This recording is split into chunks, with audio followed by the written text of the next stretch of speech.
Thank you.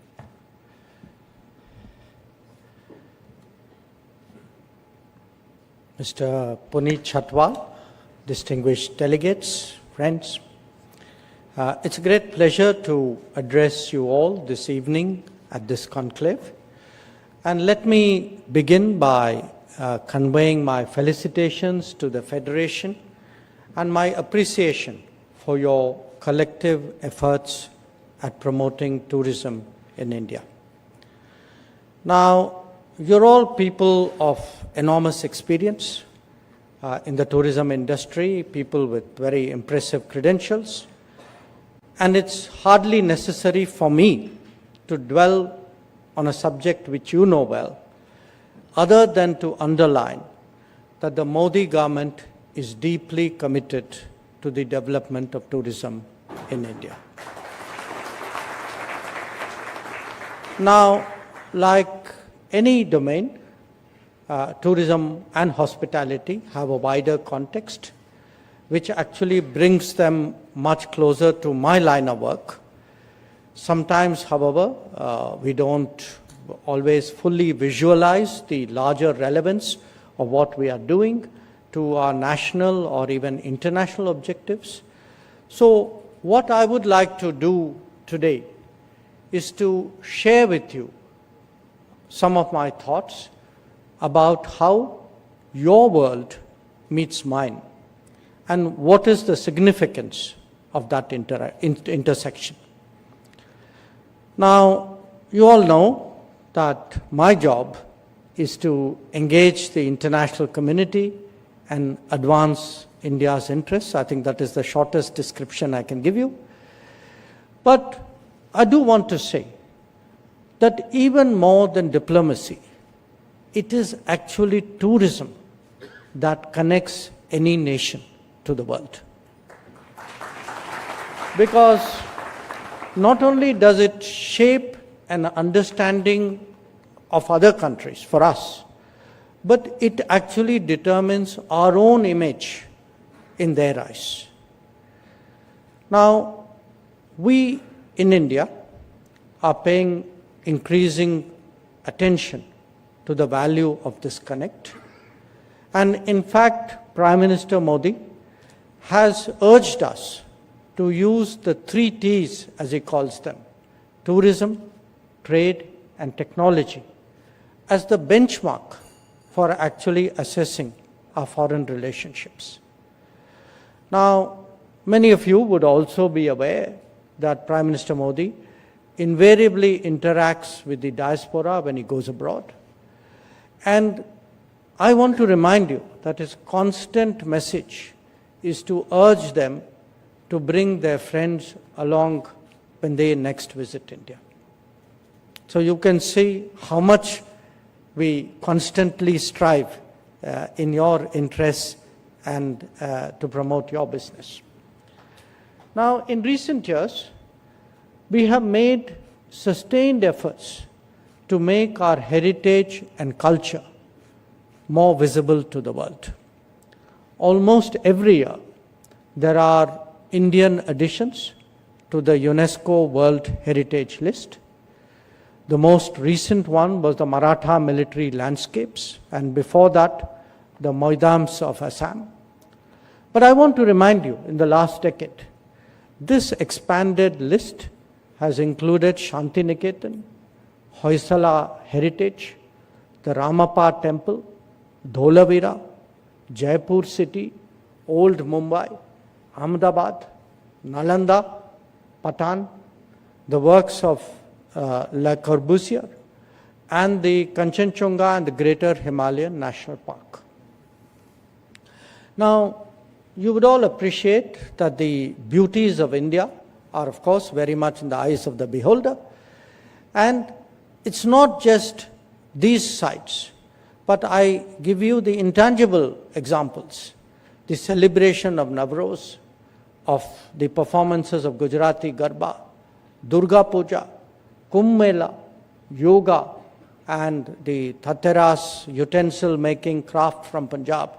All these have today been listed in the intangible cultural heritage as part of what India has to offer to the world attractions which we are very confident will generate greater tourism interest in our country.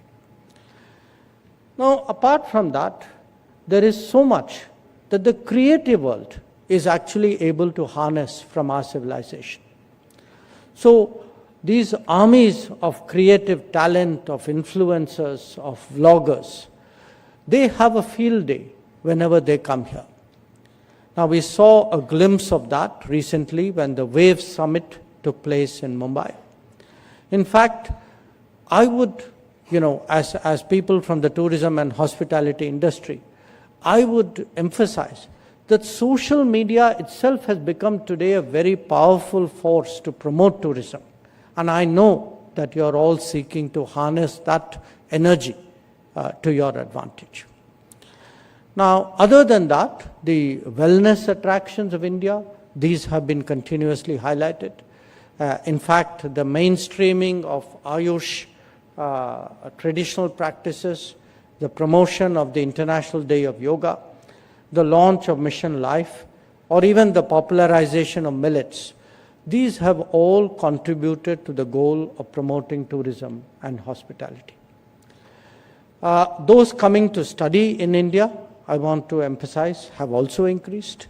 And heal in India is today a mantra that is increasingly catching on in the world, indeed in our own country. And we see that reflected in the growing number of medical tourists to India. And of course, because finally I have to plug from my ministry as well, the practice of e-visas has made visiting India so much more pleasant an experience. So you can see the messaging of India to the world is clearly stronger, but it is paralleled by also making traveling in India much easier. This is evident, obviously, to all of us who move around at home very extensively, and perhaps even to those, perhaps I would say even more so to those coming from abroad who are coming after a bit of a gap to India. Just think about it. Our airports alone have doubled in the last decade. The railways have undergone a sea change, both in the reach and in the quality. Highways have again dramatically changed. The growth of the hospitality industry, of course, in this period is something that all of you know much better than I do. But it is also supported today by homestays, by ecotourism, by adventure destinations. And much of the change underway comes from a government willing to embrace fresh ideas and initiatives. And let me give you some examples. Udan, for example, has made air travel within India more affordable and accessible. Prashad has certainly rejuvenated pilgrimages and augmented spirituality. Where the MICE industry is concerned, we are now seriously on the world map. One visible trend is the enthusiasm of the younger generation to travel more extensively so that they get to know their country better. And again, as I said, we as a ministry are inculcating the same degree of curiosity in the younger generation of people of Indian origin abroad. Now, when I contemplate my own experiences, my personal experiences over the last few years, some of this change that I put before you, some of that really stands out in my own mind. Some years ago, we did the Pravasi Bharatiya Divas in Indore. This was in 2023. And what was different was actually that holding of that Divas, welcoming so many people to Indore, was actually significantly supported by homestays. The most recent Pravasi Bharatiya Divas that we did was in Bhubaneswar. And it actually allowed me to stay in an eco-tourism venue, which is famous for the olive ridley turtles. I had the privilege of taking my fellow G20 ministers to see to participate in the Ganga Aarti in Kashi.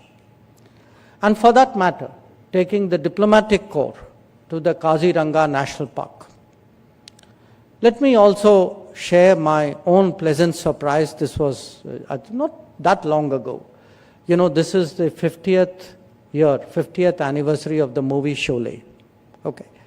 So I actually went to the place which was Gabbar Singh's hideout. Okay. And, you know, guess what? I saw a resort there.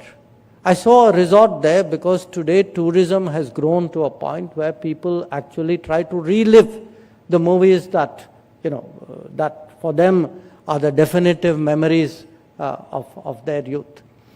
So whether it is Bengaluru or Indore, which I spoke about, I've actually gone to, you know, to food streets in these places, sample local delicacies, and seen today actually what a strong draw they have become for domestic and international tourists as well. And in fact, there is no better illustration of the changing trends of tourism in the country than the Statue of Unity in Gujarat. A state, I must tell you, I have the honor to represent in Parliament. The growth of tourism sites, and infrastructure in Kevadia in the last few years is really something to behold. Equally noteworthy has been the growing interest and the ability of our people to explore other regions and states.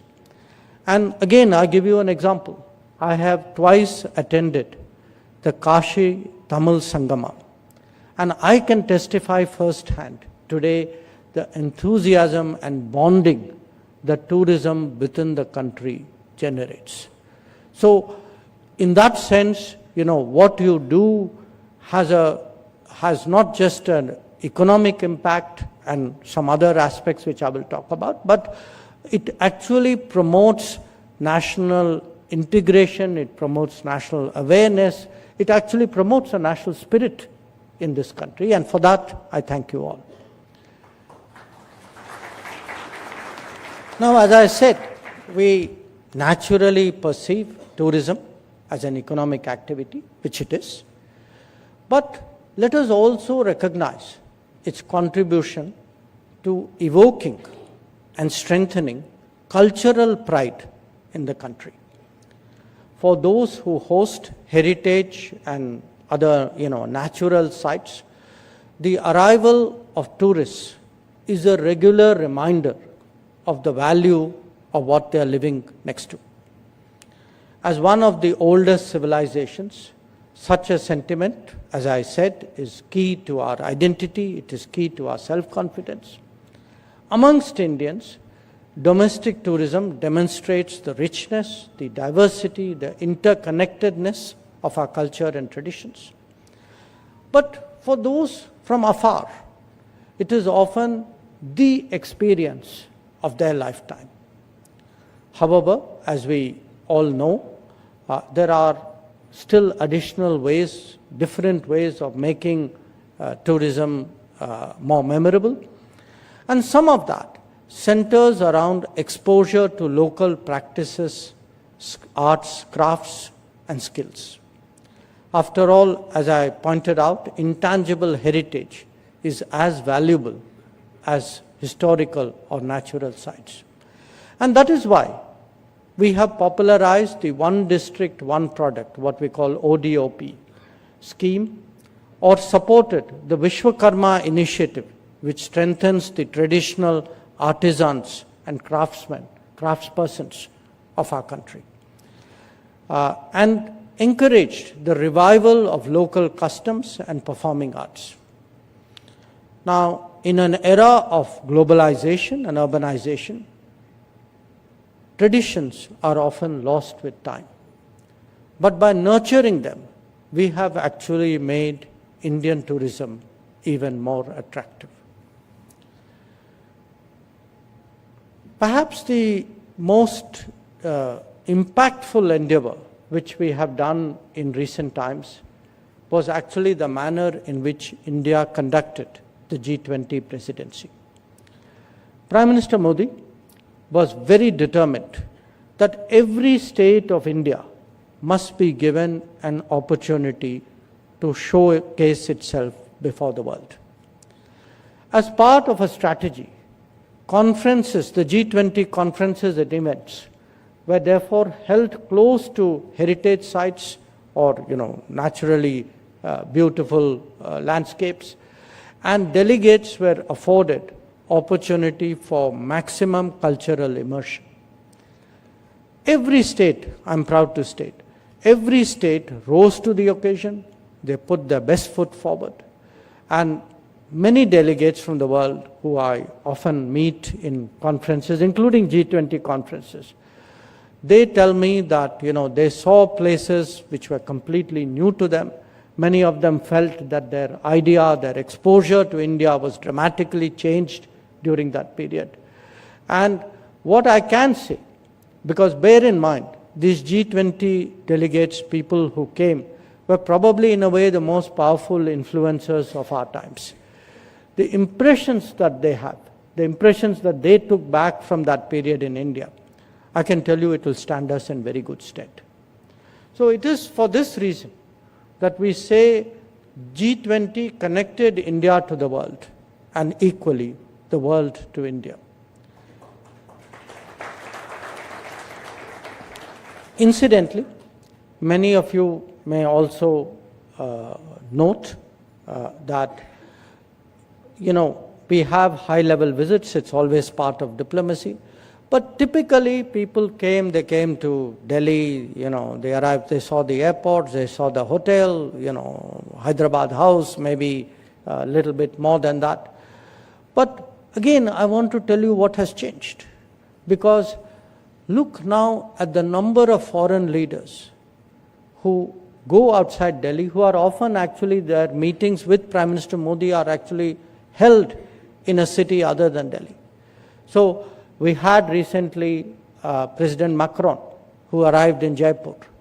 We had the President Sanchez of Spain, who was received in Vadodara. Some years ago, Chancellor Merkel was taken to Bengaluru, or Prime Minister Abe, one of his most memorable visits was actually to Kashi. So I do want to tell you today that this, diversity of India, this richness of India, this wonderful heritage that our civilization has nurtured, today there is an enormous effort to present it to the world, to make the world much more focused about what India really is. Now, like any other industry, tourism and hospitality obviously cannot be assessed in isolation. I have shared with you some thoughts and some experiences within India. So let me now turn to the world. Where the global picture is concerned, those from the hospitality sector and associated sectors, today the current challenges as clearly as we do in the political sector.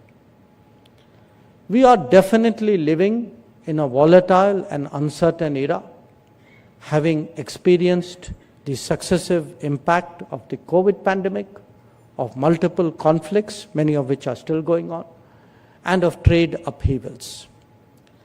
Those nations with a robust domestic demand have fared better and will obviously continue to do so. And the value of stronger tourism in such a situation is hard to overstate.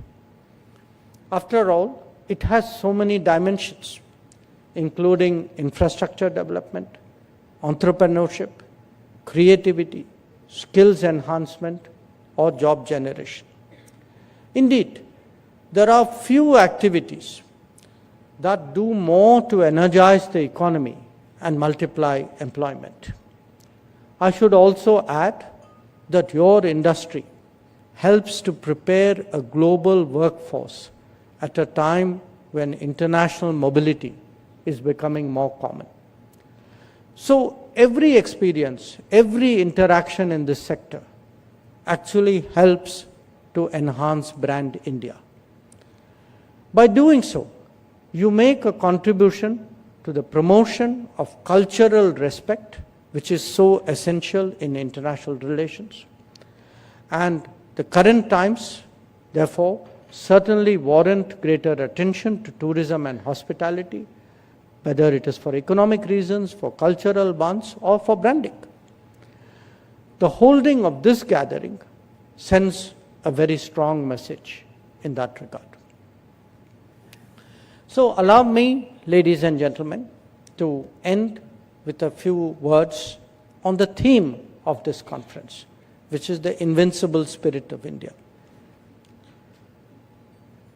We are a civilizational state, a society that has withstood the test of time and nurtured its culture, traditions, and heritage. Our real strengths have been our people and their self-belief. We have overcome adversities and we have addressed multiple challenges in the journey towards progress and prosperity. We have so much to be proud of and so much to share with the world. Our approach has long been driven by Vasudhaiva Kutumbakam and Atithi Devo Bhava. While we will always benefit by such openness, it is essential in times of unpredictability to stand firmly on our own feet. Atmanirbharta is, of course, the mindset to deal with global turbulence. But it is also the basis to strengthen our self-confidence, to increase our resilience, and to lay the foundation for Viksit Bharat.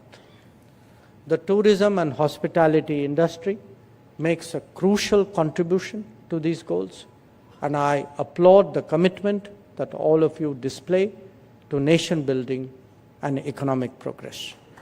So I thank you again for inviting me, and I wish you all the best in your businesses and in the many contributions that you all make. Thank you very much. Namaskar.